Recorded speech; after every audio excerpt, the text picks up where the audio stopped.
Assalamualaikum warahmatullahi wabarakatuh.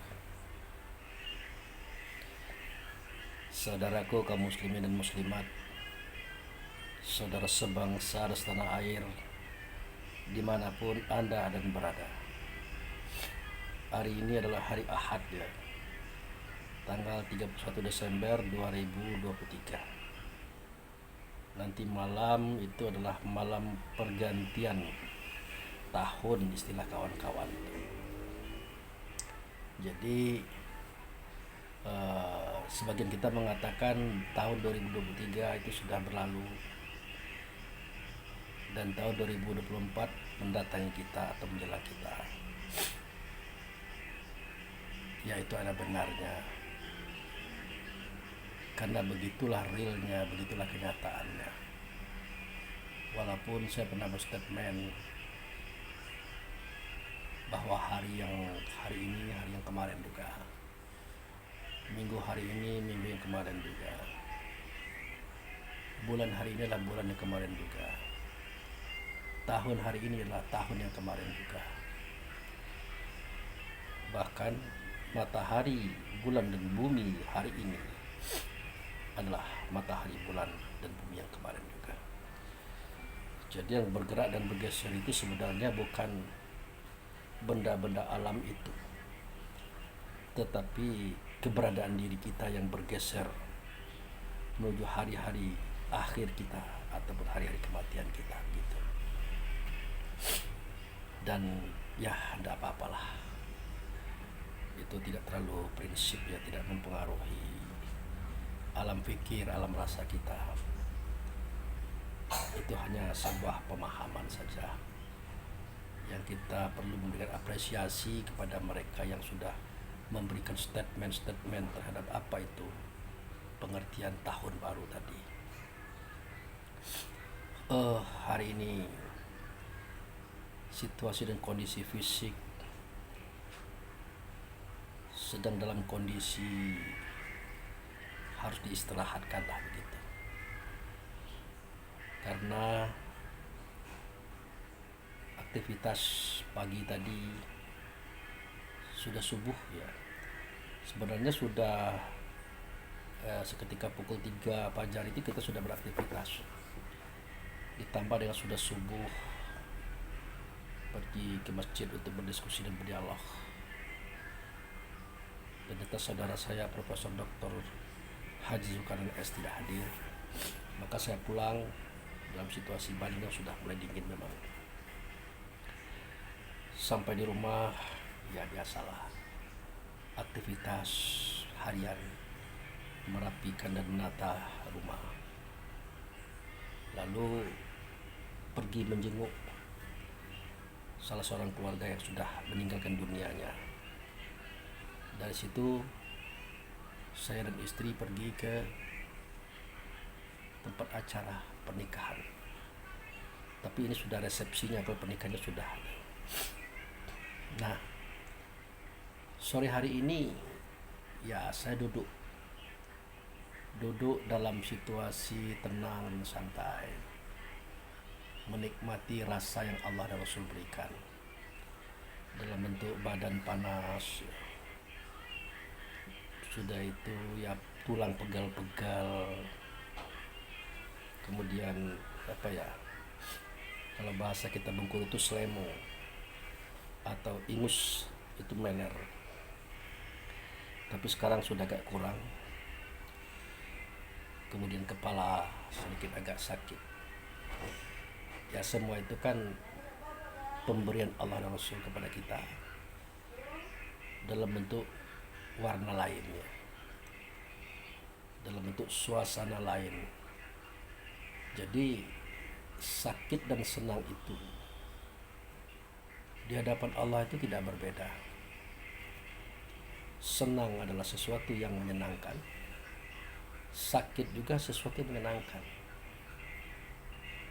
kalau kita paham apa itu makna sakit. Tetapi jika kita katakan sakit itu adalah sesuatu yang menyiksa, yang menekan perasaan, besar kemungkinan kondisi itu akan berlanjut panjang. Karena apa yang kita rasakan, itulah yang kita pikirkan. Apa yang kita pikirkan, itulah yang kita rasakan. Itu tergantung dengan kita. Kita mau memikirkan yang positifkah atau yang negatif. Sehingga dari rasa itu muncul rasa positif atau negatif. Atau kita memilih rasa positifkah atau rasa negatif, sehingga dalam pemikiran itu juga akan muncul rasa positif atau negatif. Itu tergantung kita, saudaraku. Dalam kesempatan yang singkat ini, saya hanya ingin menyampaikan beberapa hal yang mungkin perlu kita ketahui. Di dalam ilmu psikologi umum itu kita kenal struktur tubuh berjasad kita terdiri dari tubuh, jiwa, dan roh. Jadi tubuh itu ya yang kelihatan ini, sedangkan jiwa itu yang tadinya kita katakan manusia atau nafs.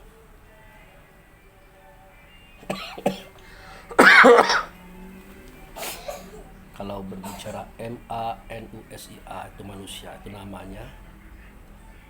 Kalau ini adalah tubuhnya, sementara manusianya itu gaib, tersembunyi di balik nama dan tersembunyi di balik tubuh. Allah tempatkan ia diam jantung kita masing-masing. Itulah yang sering dikatakan oleh orang dengan istilah jiwa.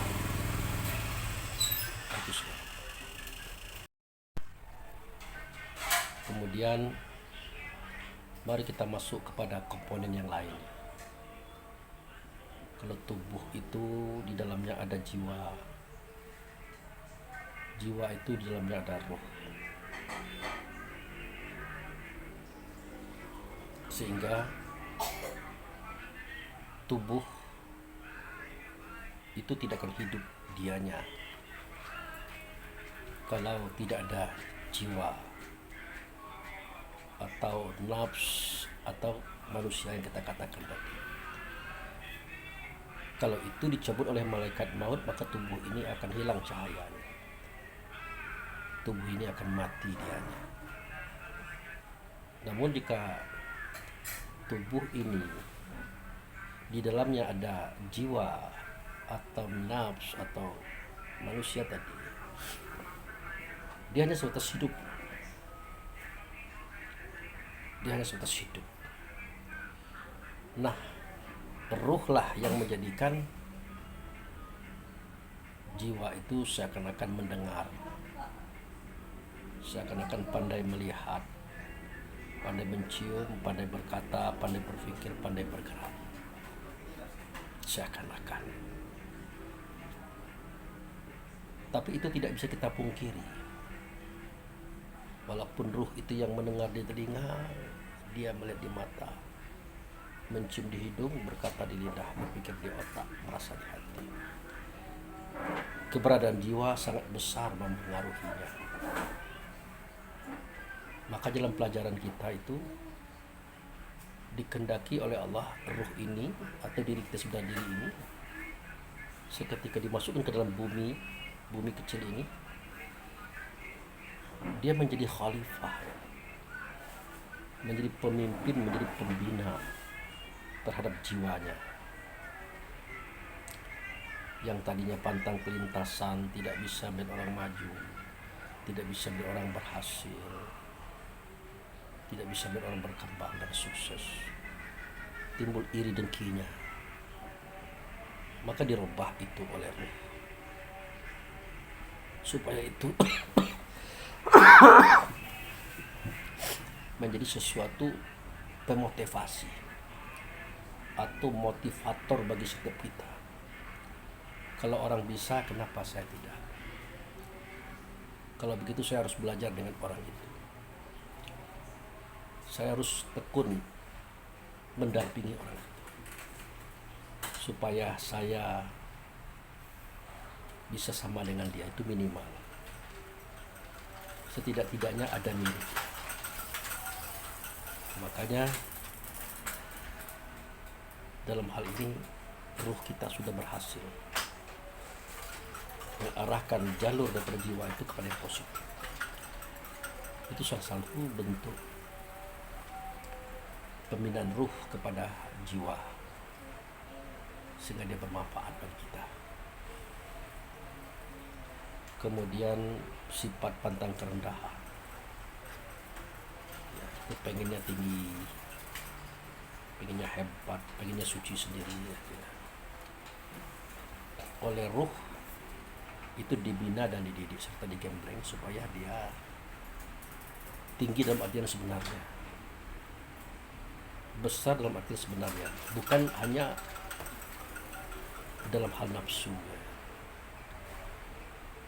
Caranya ruh mengajak jiwa tadi membaca dengan bacaan yang banyak, berdiskusi dengan orang lain yang berkapasitas dengan diskusi yang banyak, berpikir dan merenung, mencari data dan fakta untuk meningkatkan kualitas dan kelas daripada jiwa tadi. Ya caranya ya si jiwa tadi harus dia mengetahui atau berilmu. Si jiwa tadi dia harus beriman kepada ruh. Karena apa dibawa oleh ruh itulah yang dibawanya daripada Allah dan Rasul. Sehingga kata orang Minang itu, dia ke bukit sama mendaki. Artinya seketika ruh mengingat Allah, mengingat Tuhan, si jiwa tadi, si manusia tadi, nafsu tadi tidak mengganggu dia. Bahkan dia mendorong dan mendukung agar ruh itu lebih mantap, lebih khusyuk bertemu dengan Tuhan. Itu disebut dengan ke bukit sama mendaki. Kemudian ke lurah sama menurun. Artinya seketika roh itu menurun, bercerita tentang dunia, si jiwa tadi, si nafsu tadi, si manusia tadi mendukung perjuangan itu. Jangan membawa ruh tadi untuk melakukan sesuatu bersifat pemborosan, pengabaian waktu, serta mengabaikan kesempatan. Dia mendukung. Kalau sudah seperti ini, inilah yang disebut dengan ruh telah berhasil menata dan merapikan jiwa. Itu sudah. Dan seterusnya. Jadi ruh itulah khalifah. Ruh itulah pemimpin daripada jiwa kita ini. Nah, ini yang tidak diketahui oleh orang banyak. Kalau tahu itu tidak banyak orang, yang sedikit. Nah, semua itu bisa terjadi pembinaannya, penggemblengannya oleh ruh. Seketika ruh sering bertemu dengan Tuhannya dalam sholat, di tempat yang ditunjukkan, di mana dia diperintah, di situ dia menyembah. Insya Allah kalau dia khusyuk, dia concern kepada dialog bersama Tuhan, dia tidak sulit mendidik dan membina jiwanya, sehingga dia mampu mencegah keji dan mungkar, mencegah amalan yang menjijikkan itu, mencegah amalan yang menjadi kita ingkar terhadap kebenaran. Seperti itu. Dan itu biasa kita dengar itu, biasa kita sampaikan.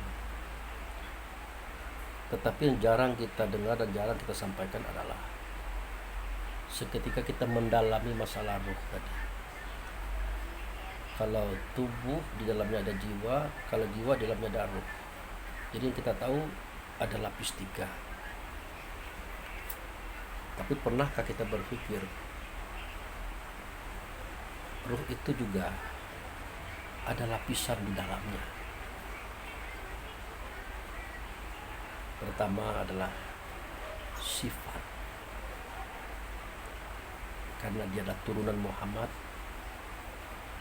padanya ada sifat Muhammad, Siddiq, amanah, tabligh, fadl. Itu.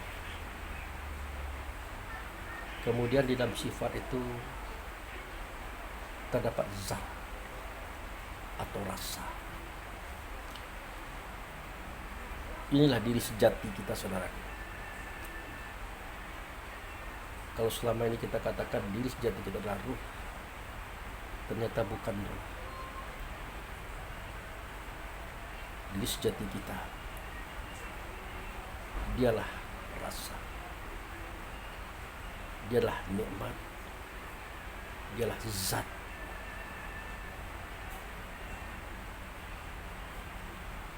Nah, rasa yang ada di dalam sifat inilah yang menginformasikan informasi Allah dan Rasul kepada ruh melalui sifat, sehingga ruh pun juga bisa menginformasikan informasi Allah dan Rasul kepada jiwa,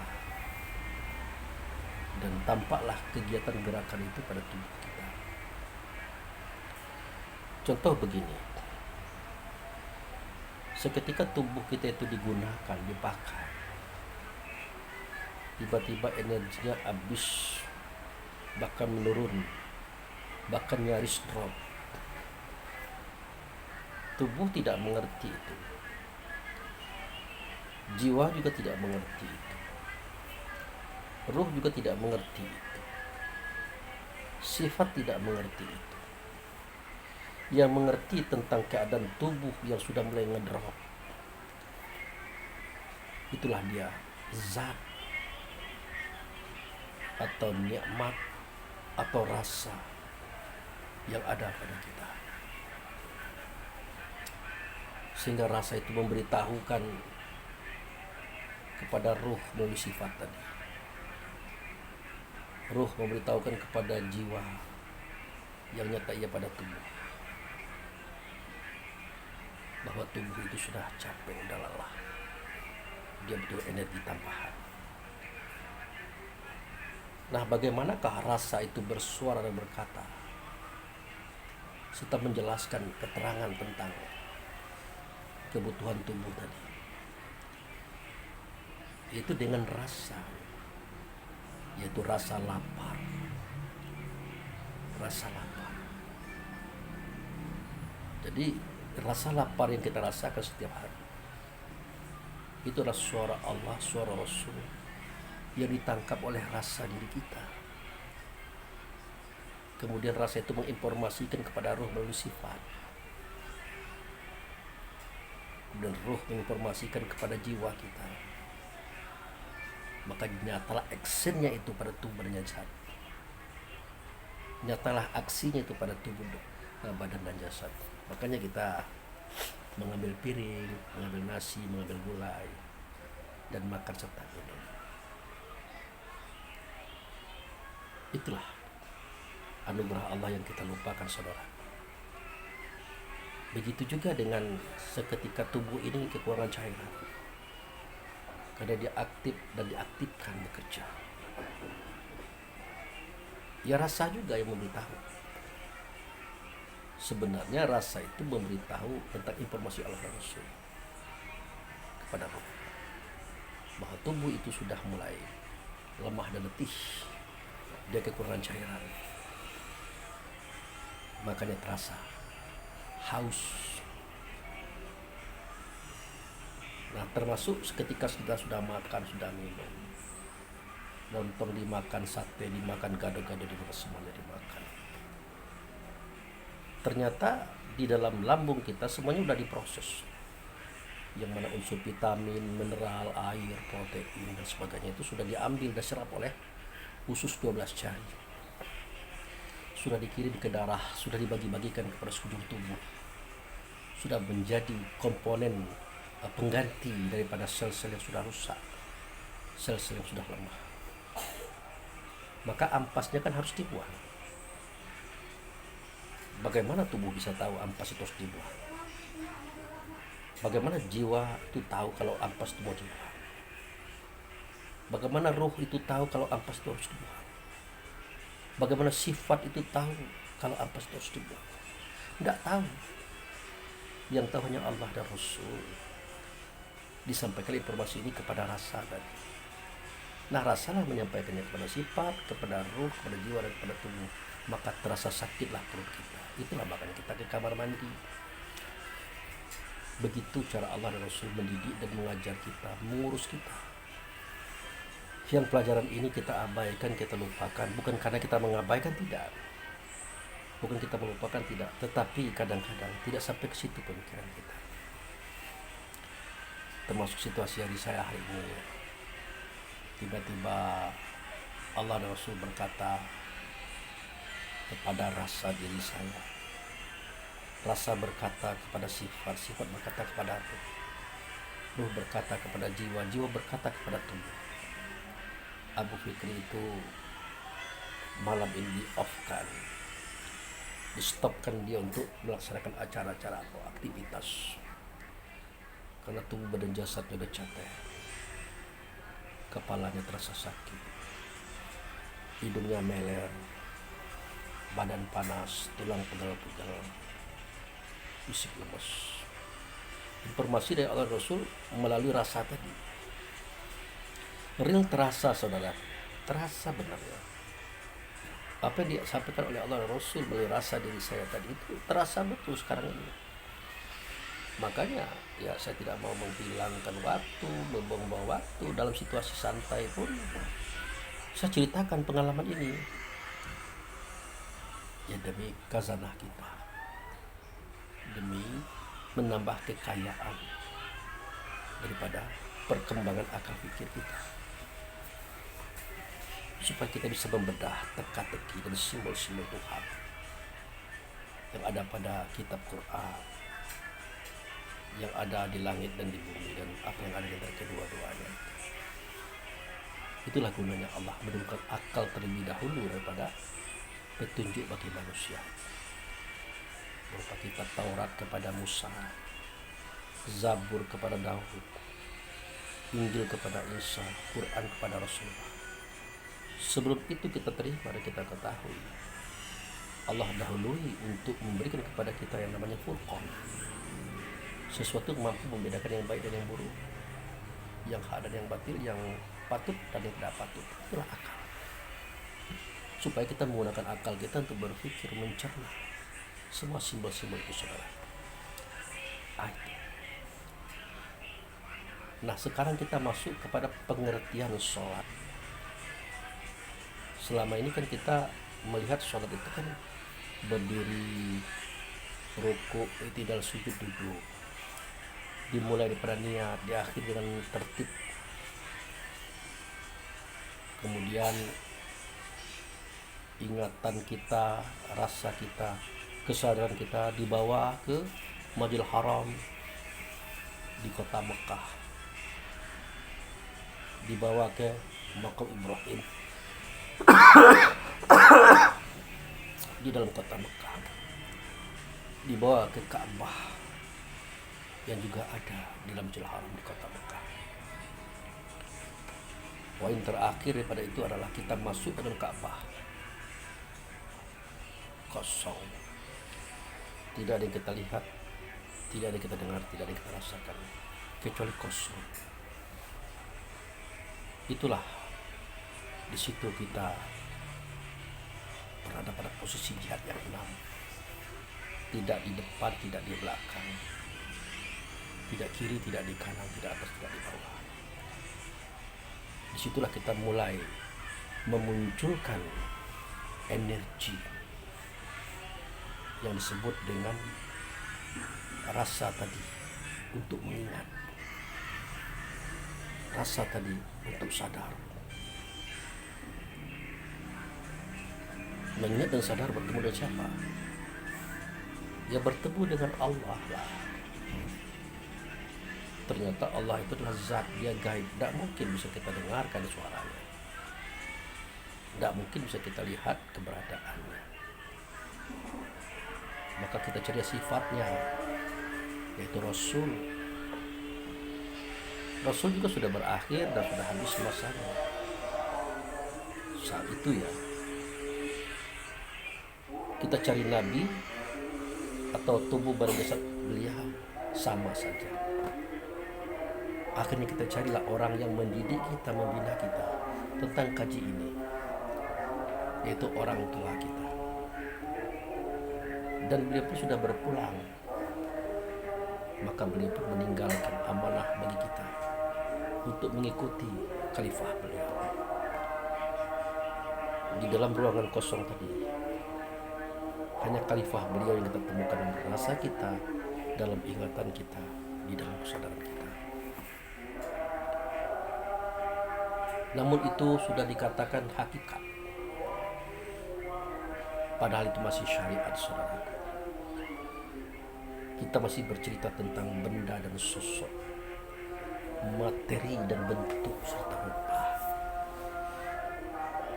Semestinya kita kembalikan kepada cerita kita tadi, yang mendengar di telinga, yang melihat di mata, merasa di hati, berpikir di otak, berkata di lidah, mencium di hidung.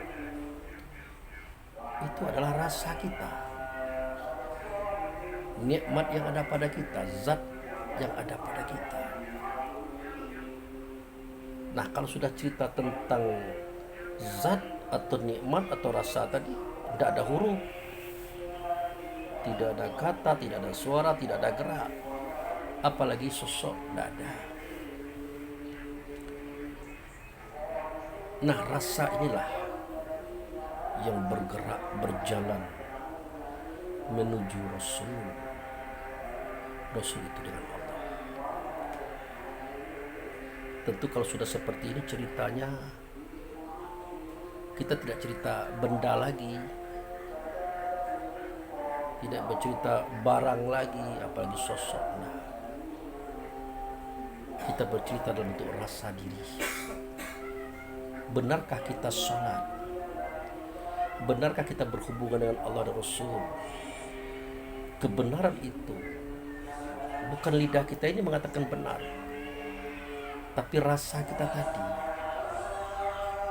Adakah terasa kita bertemu dengan Rasul serta Allah tadi? Adakah terasa?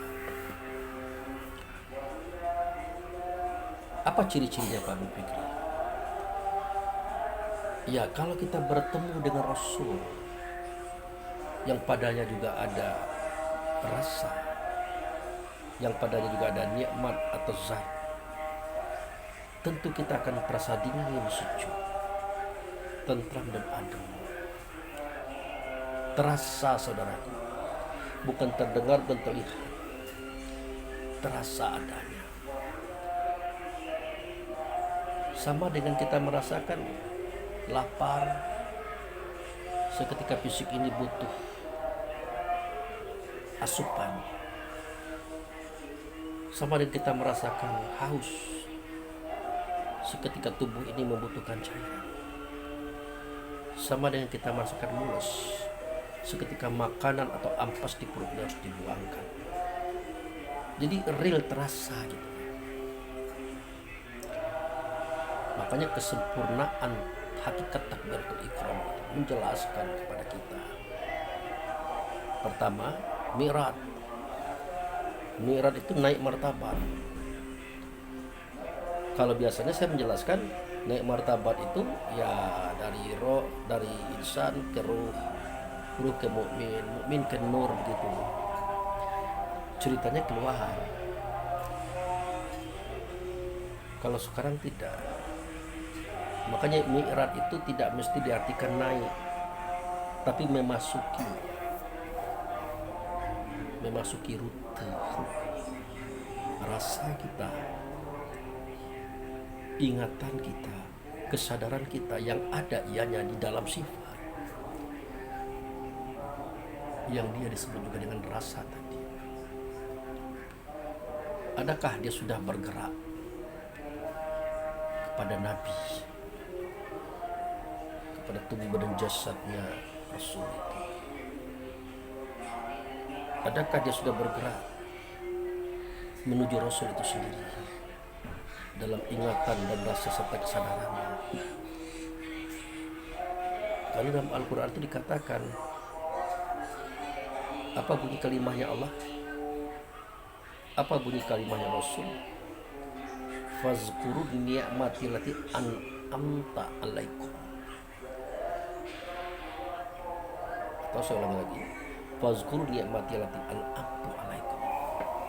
Kamu ingatlah nikmat atau rasa atau zat yang ianya ada di atas kamu levelnya. Itu Rasul yang dia maksud, saudara. Dikehendaki kita banyak-banyak mengingat Allah yang nyata pada Rasul tadi. Artinya rasa kita itu bergerak, berjalan, menyatu dengan rasa Rasul. Maka dikehendaki kita itu dingin, sejuk, damai, dan adem.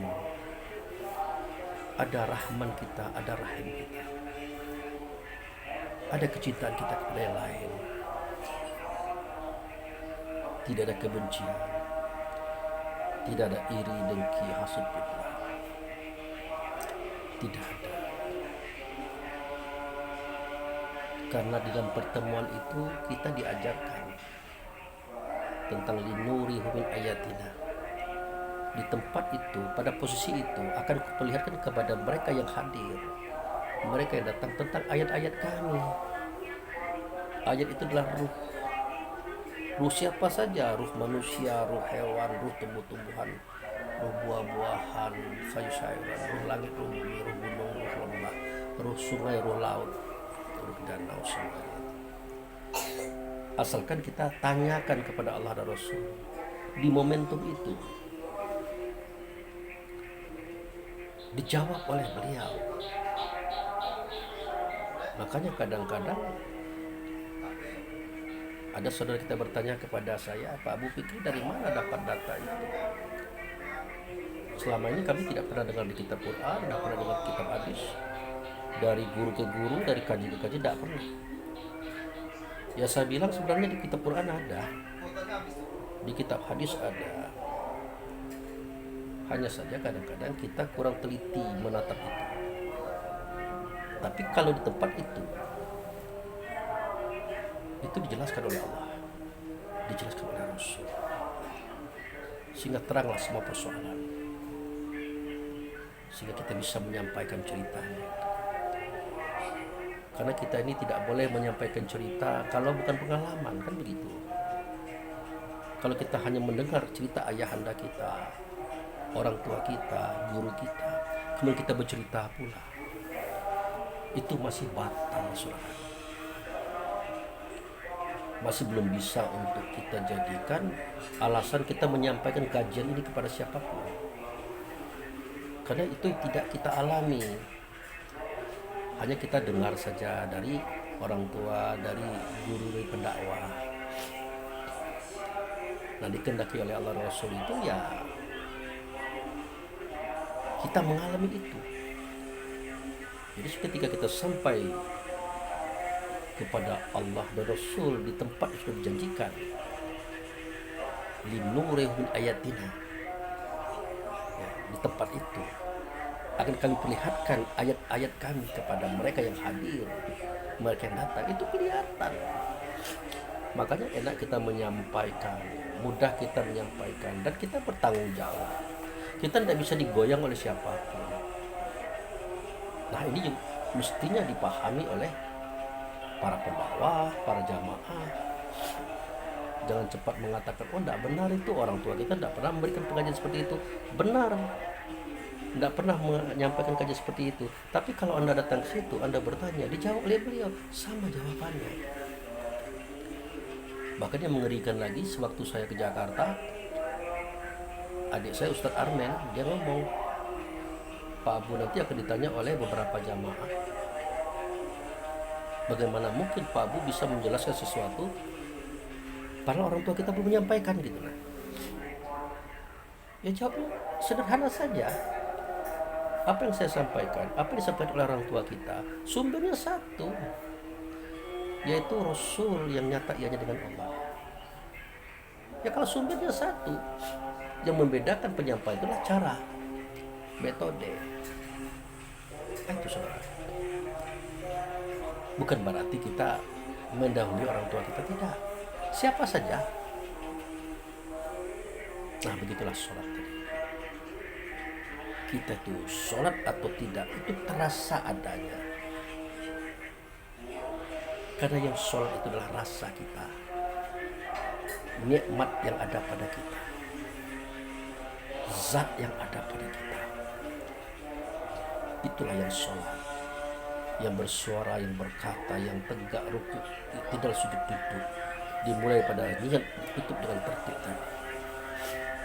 Dia itu. Nah kalau sudah bercerita ini, kita tidak cerita tentang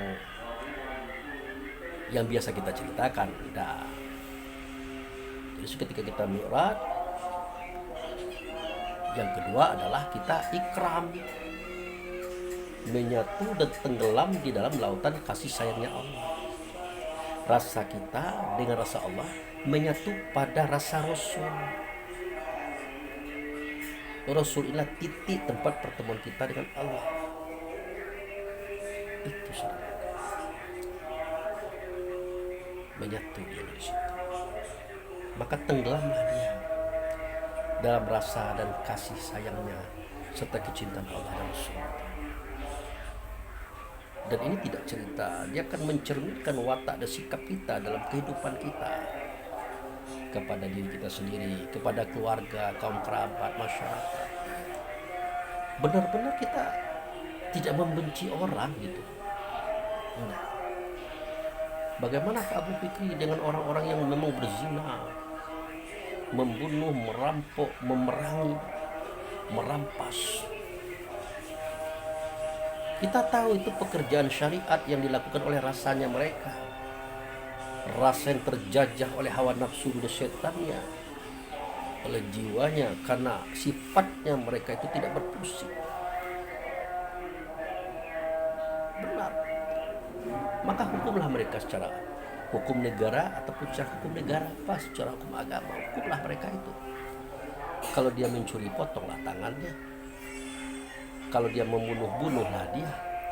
Kalau dia berzina, dia remaja, ya pukullah dia 100 kali. Kalau dia sudah berkeluarga, tanamkanlah badannya di dalam tanah, lempar dengan batu sampai mati dan seterusnya. Tetapi di hati kita tidak ada kebencian, tidak ada kemarahan. Kenapa? Karena kita tidak tahu kenapa dia salah. Kita tidak mengerti kenapa dia keliru. Karena setiap kita ini mempunyai takdir masing-masing, saudara. Ya takut nanti terjebak seperti Nabi Musa. Seketika dia melihat Nabi Khidir membocorkan kapal, dia salahkan. Nabi Khidir membunuh anak kecil, dia salahkan. Nabi Khidir membangun rumah yang tanpa diperintahkan, dia salahkan. Real kesalahan itu dinyatakan oleh Musa dengan 3 kali kejadian. Tetapi seketika Allah membuka rahasia itu melalui Nabi Khidir, Musa menangis. Terasa betul kebodohan dan kelemahan, serta lemahnya pahamnya beliau tentang hidup itu sendiri, tentang agama itu sendiri. Nah inilah kisah itu saudara. Dan ini berat. Nah, jadi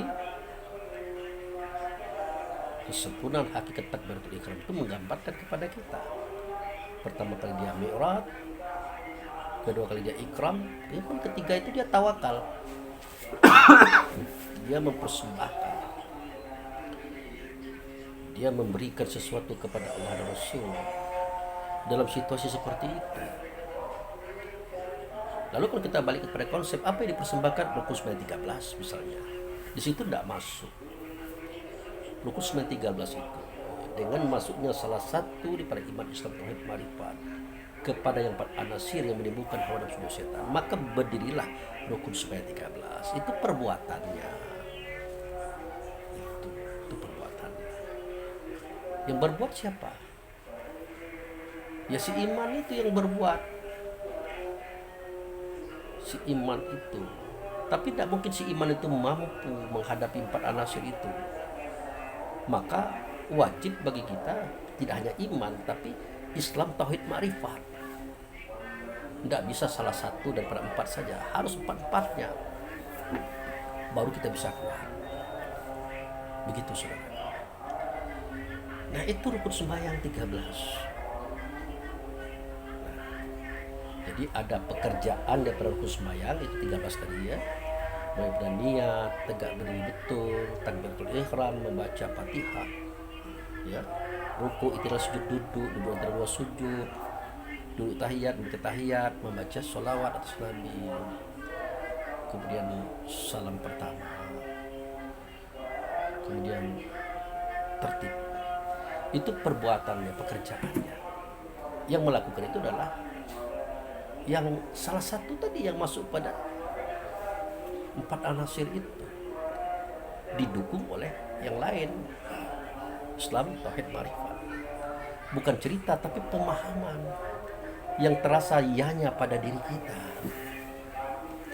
Itu kalau cerita itu. Tapi kalau sudah masuk ke tingkat lari ke dalam, nah itu ceritanya. Hadir saja kita, datang saja kita, kembali saja kita kepada Allah dan Rasul. Itulah mempersembahkan, mengembalikan hak Allah dan Rasul kepada si pemiliknya. Itulah Allah dan Rasul si pemiliknya. Kita kan sudah tahu ceritanya bagaimana.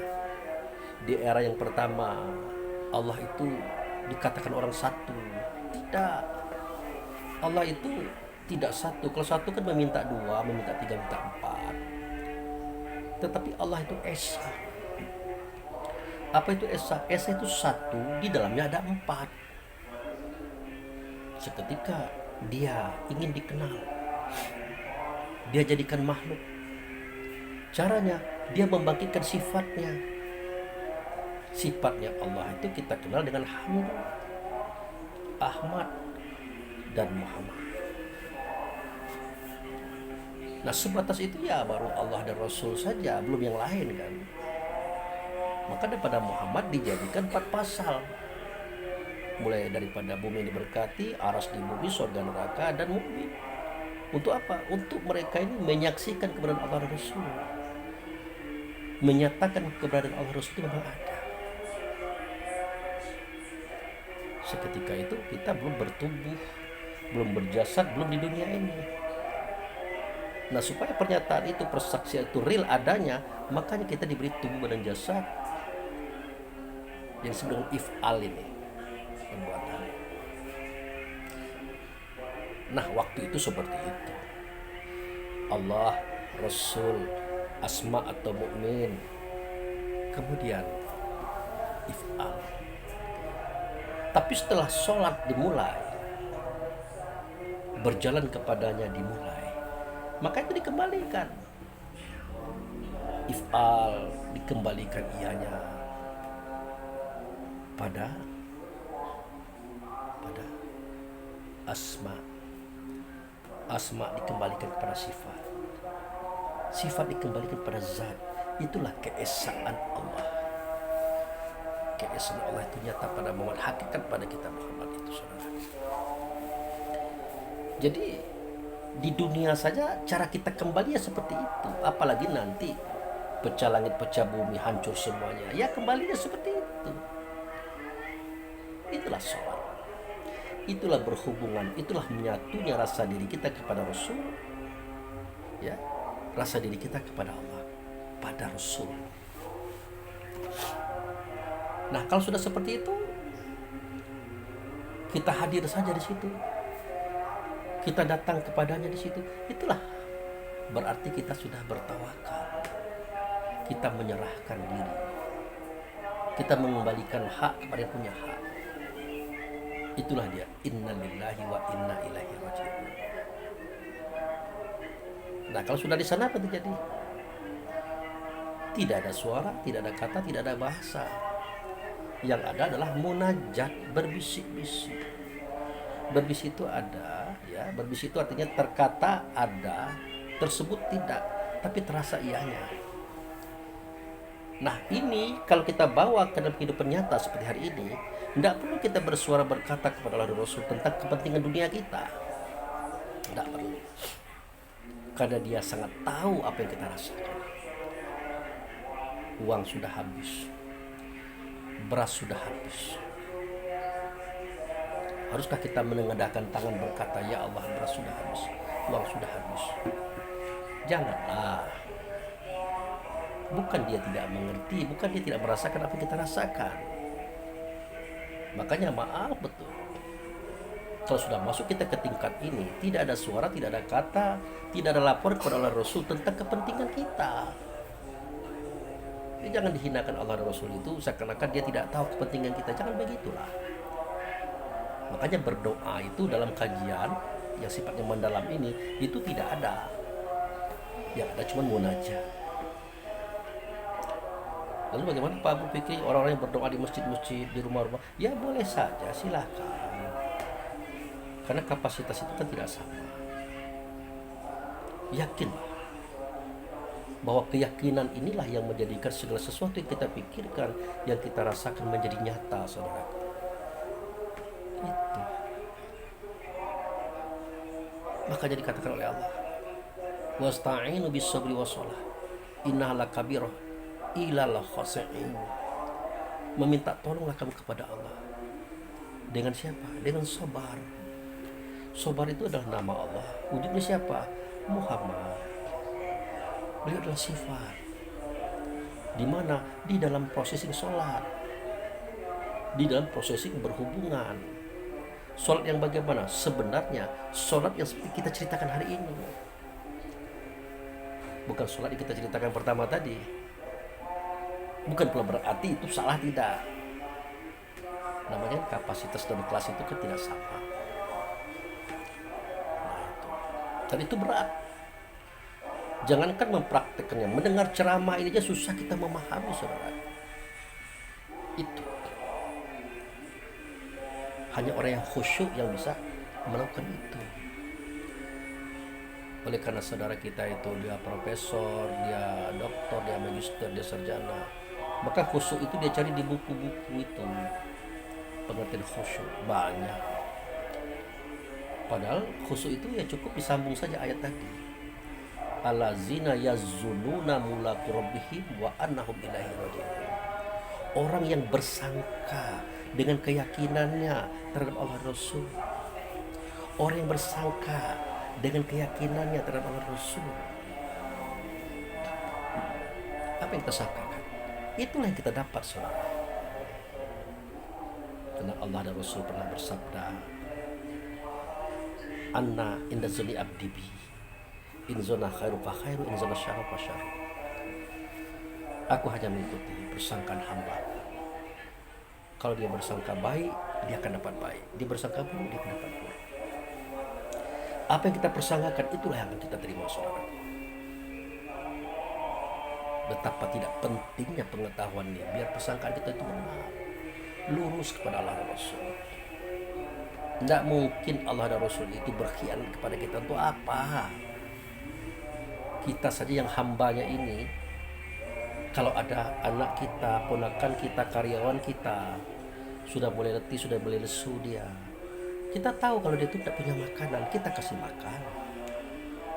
Kita tahu dia tidak punya duit, kita kasih makan. Itu kita loh.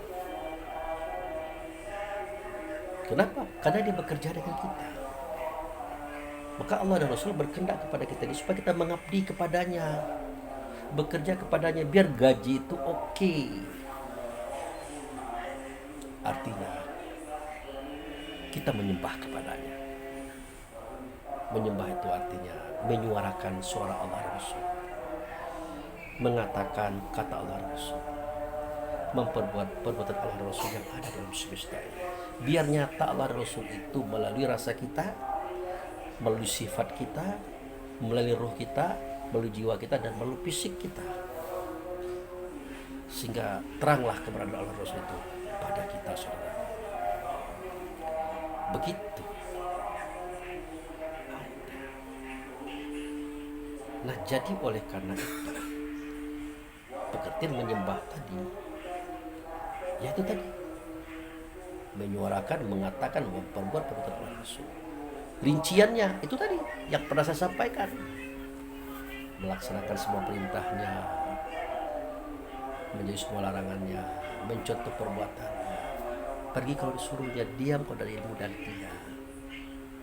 Saya ulangi lagi ya, jadi ada kurang satu.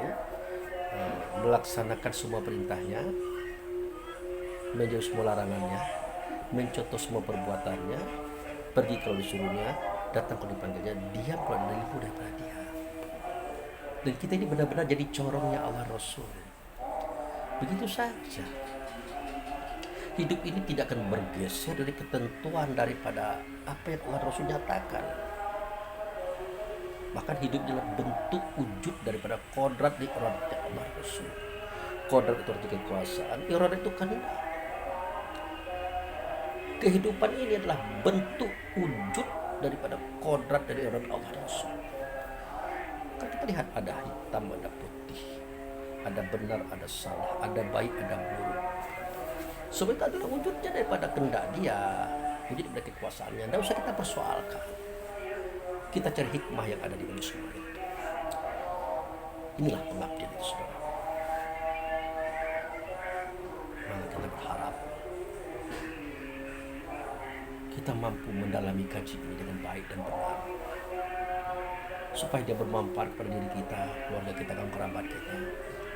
Seandainya keluarga kita tidak bisa menerima kita, kaum kerabat kita tidak bisa menerima kita, masyarakat kita tidak bisa menerima kita, tidak apa-apa. Yang penting kita sudah mencoba menyampaikan itu.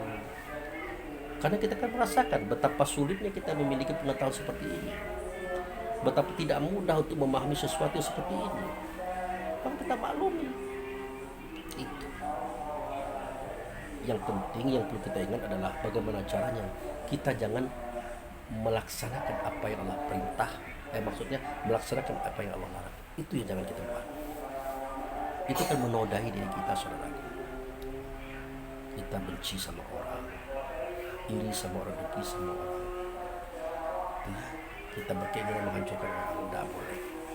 Tidak ada manfaat, dia tidak akan merubah keadaan, sikap-sikap buruk itu, saudaraku. Kecuali hanya meracun diri kita, membutakan rasa diri kita, menjadikan kita gagal berhadapan Allah Rasul.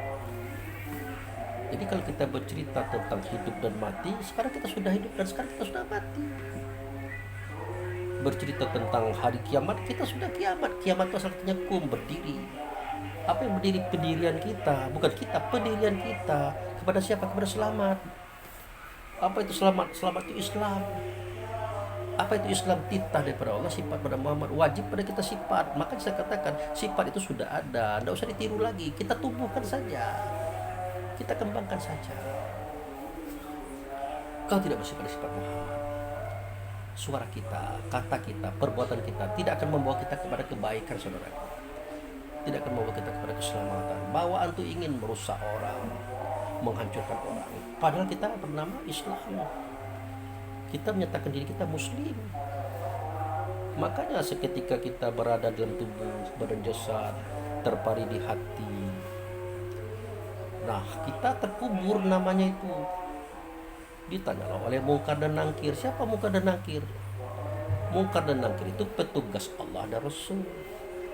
Padahal bukan petugas Allah dan Rasul itu yang bertanya kepada kita melalui rasa diri.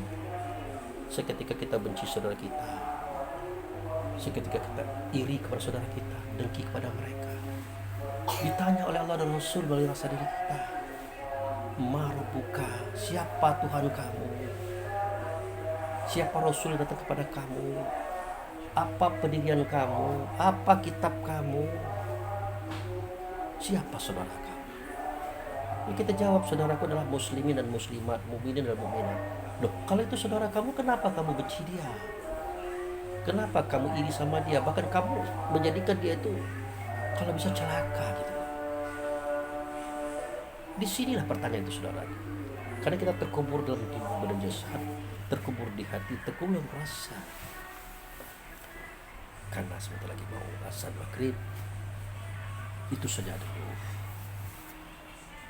pelajaran yang saya sampaikan untuk saya sendiri, untuk keluarga, untuk kaum kerabat, kepada kita semuanya yang menonton video saya. Mohon maaf, tidak saya menggurui, tidak saya mengajar, kita semuanya tidak. Tetapi saya menggurui diri saya sendiri, badan saya sendiri. Itu jadi tidak orang yang dinasihati, tapi diri kita sendiri. Tidak orang yang diajari, tapi diri kita sendiri. Tidak orang yang dididik, tapi diri kita sendiri. Karena ini sudah dibuat videonya, mudah-mudahan momentum saya mendidik, membina diri saya sendiri oleh Allah Rasul melalui rasa diri saya ada manfaatnya bagi kita yang menonton. Begitu saudaraku. Oke, demikian, terima kasih. Wabillahi taufiq wal hidayah. Assalamualaikum warahmatullahi wabarakatuh.